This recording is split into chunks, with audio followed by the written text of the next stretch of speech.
चलिए जानते हैं दिन भर की सिलेक्टेड काम की बहुत ही महत्वपूर्ण लेटेस्ट खबरों को सिर्फ 10 मिनट में टॉप 30 लेटेस्ट खबरों को बस कुछ ही मिनटों में। लेकिन वीडियो को आगे बढ़ने से पहले अगर आप लोगों ने हमारे चैनल को अब तक सब्सक्राइब नहीं किया तो सब्सक्राइब करके नीचे का बेल आइकन को जरूर प्रेस कीजिए। भारतीय विदेश मंत्री एस जयशंकर ने अपने 3 दिवसीय दौरे के लिए द्वीप देश मालदीव पहुंचे। मालदीव में पहुंचते ही विदेश मंत्री ने कहा कि यह द्वीप देश हमारे पड़ोसियों में सबसे महत्वपूर्ण जगह रखता है। विदेश मंत्री एस जयशंकर का यह दौरा बहुत महत्वपूर्ण है।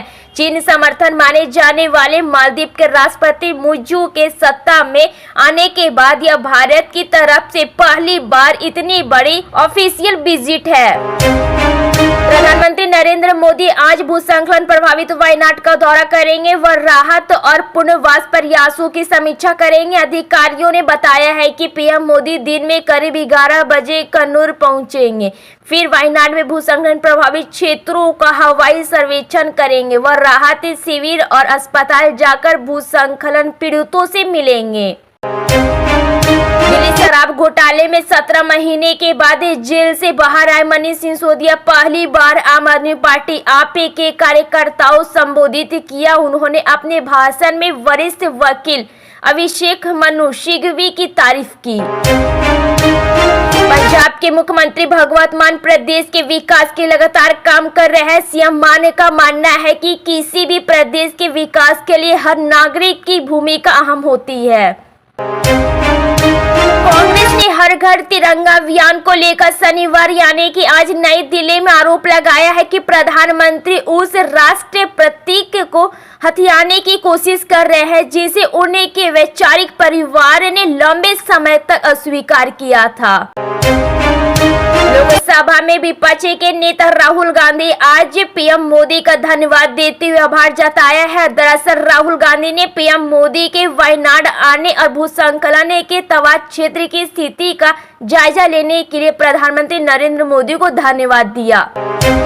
गोरखपुर प्रवास के दौरान मुख्यमंत्री योगी आदित्यनाथ से शनिवार को जनता दर्शन में लोगों से मिलकर उनकी समस्याएं सुनी और उनके निस्तारण के लिए अधिकारियों को निर्देश दिया। इस दौरान सीएम योगी से अधिकारियों ने निर्देश दिए कि पीड़ितों की मदद और पात्रों को शासन की जन कल्याणकारी योजनाओं से लाभान्वित करने में विकल्प नहीं होना चाहिए।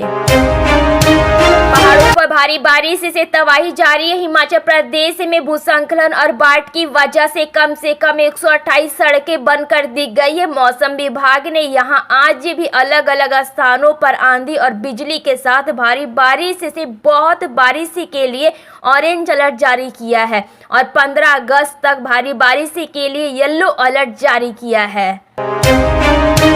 कांग्रेस महासचिव जयराम रमेश ने मोदी सरकार को घेरा। उन्होंने कहा है कि नॉन बायोलॉजिकल प्रधानमंत्री ने एक और हर घर तिरंगा अभियान शुरू किया है। आप नेता और दिल्ली के उप मुख्यमंत्री मनीष सिसोदिया को मिली जमानत के बाद शिवसेना यूपी सांसद संजय राउत ने बीजेपी पर निशाना साधा है। संजय राउत ने कहा एक व्यक्ति को किस तरह से छल कपट से जेल में डाला जाता है, 17 महीने तक उसे जमानत नहीं लेने देता है, उसके अधिकारों का हनन होता है। प्रदेश के विकास के साथ साथ एमपी सरकार महिलाओं के लिए भी कई योजनाएं लागू कर उन्हें सशक्त बना रही है। इसी में महिला सरपंच सम्मेलन में सीएम डॉक्टर मोहन यादव ने भी भाग लिया।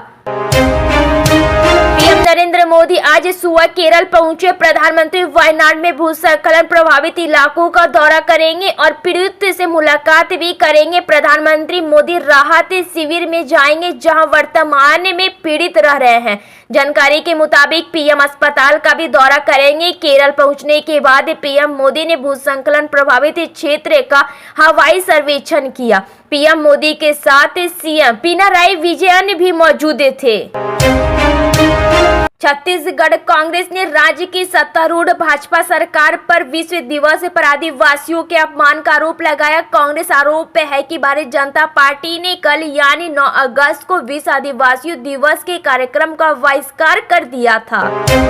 लोकसभा में एनडीए की सरकार बक्का बोर्ड संशोधन बिल लेकर आई। बिल के आने के बाद विपक्ष की और सपा टीएमसी और ओबीसी ने हंगामा किया गया। उसके बाद अब इस बिल को जेपीसी कमेटी में भेज दिया गया। सरकार जो बिल लेकर आई है इससे कोई खास परिवर्तन नहीं होगा। पिछले 100 सालों में कई बार संशोधन किया गया है।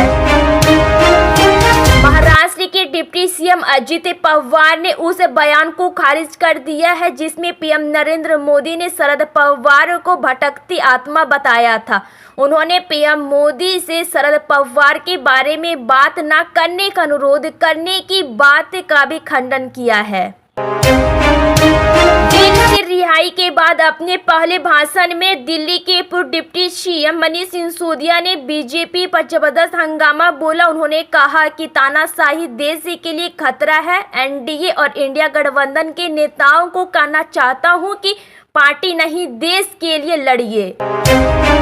कोलकाता में मारी गई डॉक्टर के हत्यारों पर पश्चिम बंगाल की मुख्यमंत्री ममता बनर्जी का गुस्सा भड़क उठा। ममता बनर्जी का कहना है कि अगर जरूरत पड़े तो हत्यारोपियों को फांसी पर लटका दिया जाए।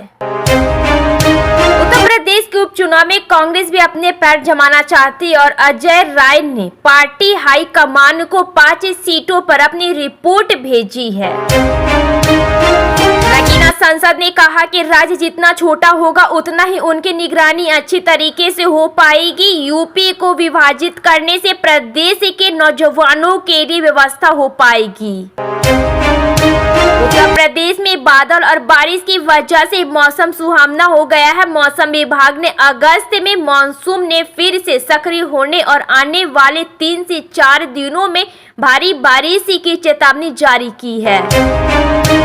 हिमाचल में भारी बारिश और भूस्खलन होने से प्रदेश की 128 सड़कें बंद हो गई है। मौसम विभाग ने ऑरेंज अलर्ट जारी कर दिया, साथ ही लोगों को भी सतर्क रहने को कहा है। मौसम के कहर से 44 बिजली और 67 जल आपूर्ति योजनाएं बंद हुई है। प्रदेश के 6 जिलों में मौसम विभाग ने बाढ़ के खतरे को भी चेतावनी दी है। शेख हसीना के देश छोड़ने के बाद बांग्लादेश में बिगड़ते हालातों के बीच भारत सरकार ने एक बड़ा कदम उठाया। सरकार ने भारत बांग्लादेश बॉर्डर परिस्थिति की निगरानी के लिए एक 5 सदस्य समिति का गठन किया है।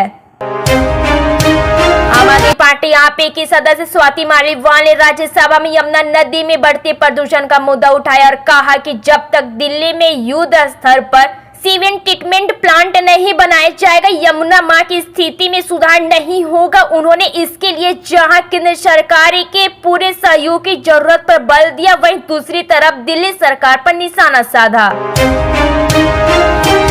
दिल्ली के पूर्व उप मुख्यमंत्री मनीष सिसोदिया को उच्चतम न्यायालय से जमानत मिलने पर डिप्टी सीएम विजय कुमार सिन्हा ने प्रतिक्रिया दी। उन्होंने कहा कि कोर्ट ने उन्हें जेल भी भेजा, बेल भी दिया। जेल गए तो छाती पीटकर देश के प्रधानमंत्री नरेंद्र मोदी और बीजेपी को खरी खोटी सुना रहे थे।